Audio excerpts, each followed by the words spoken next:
What's up, everyone? Welcome to the Power Play with CJ. To focus in on what Elliot Friedman said in his 30 thoughts today. Is the reunion between the Chicago Blackhawks and Brandon Saad imminent? In a word, no.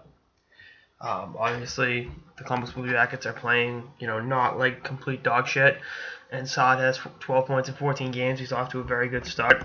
Had 30 goals last year. He's one of their better all-around players. And, though he kind of found himself in John Tortorella's doghouse, I think he's a guy that's valuable to the team's success. I think to sit around and be like, oh, well, they can get X, Y. It's like, why would you trade him when he's that important to your squad? Likewise, from Chicago's perspective, yes, would a reunion with Brandon Saad be nice? Sure. But at the same time, you think about the salary cap. You think about, you'd have to forfeit Corey Crawford or Brett Seabrook in a separate deal just to open up the cap space. And the bottom line is, why would you gut this team right now? And you got one of the best records in the NHL. You're firing on all cylinders. And the weird thing is, I don't think Chicago's. I know I'm going to contradict myself with the sentence I just said, but I don't think they've really hit their stride yet. I mean, Kane's off to a pretty good start. Point a game, okay, but not to the level he was last year.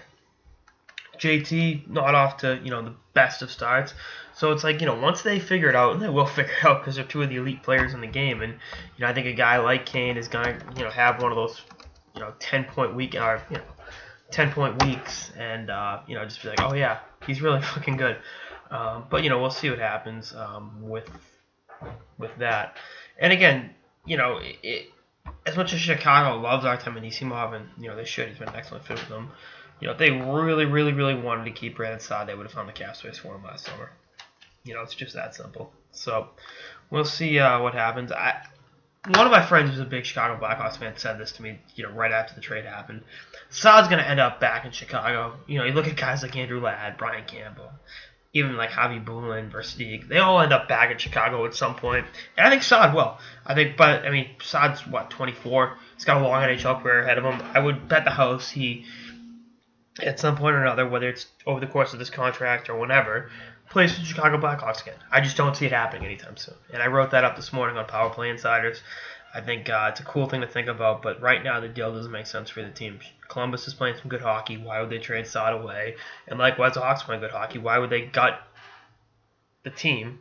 Have to give up, in addition to young assets, too, because, they don't have a ton of equity left after going all in at the last few trade deadlines for Vermette and for Andrew Ladd. Giving up Schmaltz, Hartman, Hinostroza, whoever. Probably Forsling, this guy that Columbus would be interested in. Why would you do that when your team's playing so well? Might as well just roll with what you have, and if you're gonna make some adjustments down the line, cool.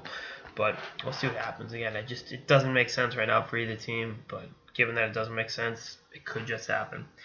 Anyway, that's all I got in this episode of the Power Play with CJ. Stay tuned for more episodes throughout the season and beyond. Later, guys.